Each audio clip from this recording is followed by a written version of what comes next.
In this lecture, we're going to begin with an overview of the research process as a foundation for establishing the rules involved with measurement and sampling. And the research process, just as a review here, refers to the systematic investigation into and study of materials and sources in order to establish facts and reach new conclusions. And when we talk about quantitative methods, often referred to as statistics, we are simply applying numbers, various equations, formulas, different mathematical techniques, and graphical analyses in order to answer a research question. And so the purpose of quantitative methods, or rather statistics, is to provide a very objective approach to answering a question. So as the research process always begins with a theory or an idea, the identification of a problem that may be practical in nature as well. And so that will lead to the generation of hypotheses, which are educated guesses. And so how does the researcher arrive at this educated guess? Well, the researcher will examine previous patterns that exist for that research question, and will start a process by reading and investigating other studies, reading and investigating other theories, and starting to piece those ideas, theories, and previous research findings together.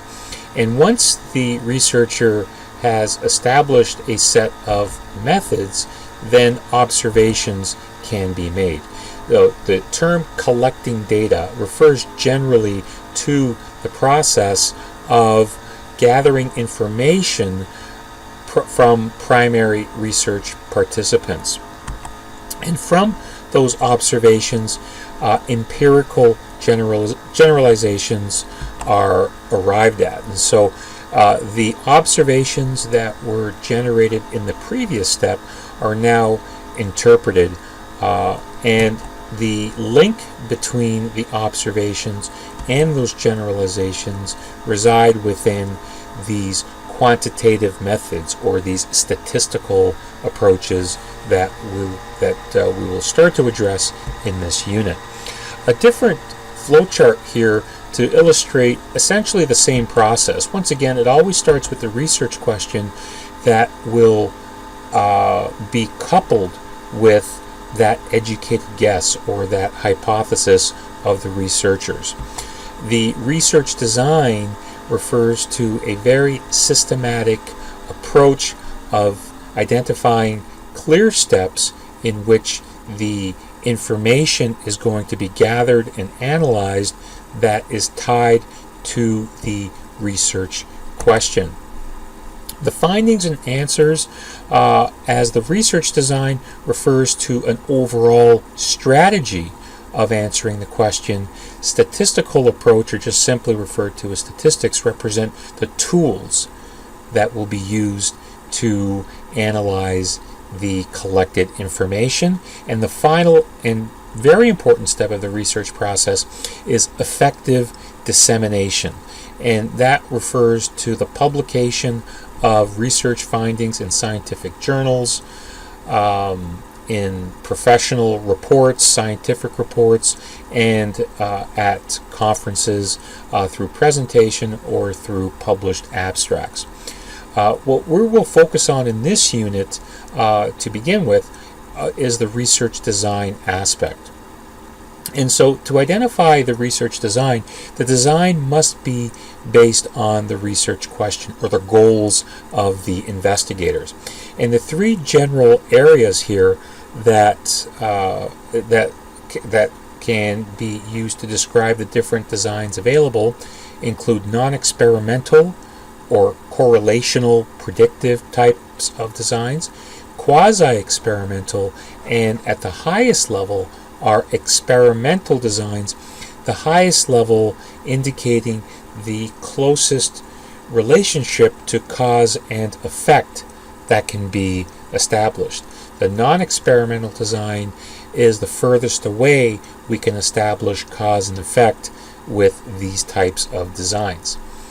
The measures to be collected, the information and the manner in which that information is to be collected from primary research participants is really the second stage of that design.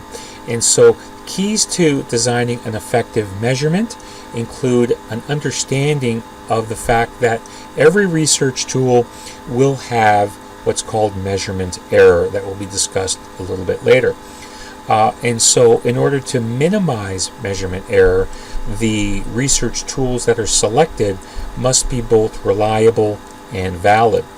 And once the design and the measurement instruments have been decided upon, then research participants are recruited, and the manner in which those participants are recruited will of course depend upon or will then dictate the types of sampling, and every sampling approach does have a number of issues that should be controlled. In this slide, we'll talk a little bit about the difference between, or the next couple of slides will identify the difference between a population and a sample. And so a population just simply refers to the entire group of individuals to which a law of nature applies. So some examples of populations include all university students in Canada, all Canadians over the age of 65, all Canadians suffering from arthritis, or all people with cardiovascular disease. So notice that with these different examples, we do see very specific criteria to identify a population, but the key aspect to this is that even though we're looking at people over the age of 65, we're examining all Canadians over the age of 65. And so one way to begin this quantification are through what are called parameters. So population parameters are numbers that will provide some understanding of these patterns from a numerical perspective. And Greek symbols are used as indicators for these different measures. Greek letter mu is the symbol used to indicate a population average, or referred to as the mean of a population. Greek letter sigma refers to the population standard deviation, and Greek letter rho refers to a correlation coefficient. Moving on to a sample, however, what researchers very rarely, if at all, have access to the entire population of interest. And so researchers decide upon a manner of obtaining a representative sample from that population, which is a small subset. And so as an example here, if we examine all university students in Canada as our population, of course, accessing all university students in Canada as part of a research study is not feasible, and so researchers will identify a sample that is representative of all university students, and that sample might include 50 undergraduate students at the University of Guelph. And so information is gathered primarily from these 50 students, and we start to quantify those measures. And as population parameters used Greek symbols, the sample statistics use English symbols. So X with a bar on top, or just simply referred to as X bar, is a symbol representing an average measure of the 50 undergraduate students, or the sample. Lowercase s subscript x refers to the standard deviation of the data obtained from the sample, and R is the correlation coefficient that examines a relationship between two variables gathered from the 50 undergraduate students.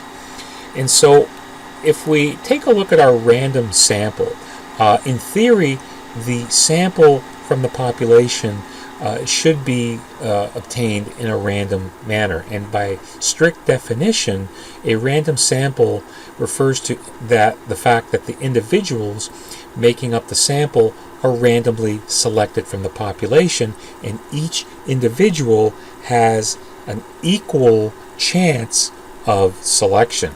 That, of course, works in theory.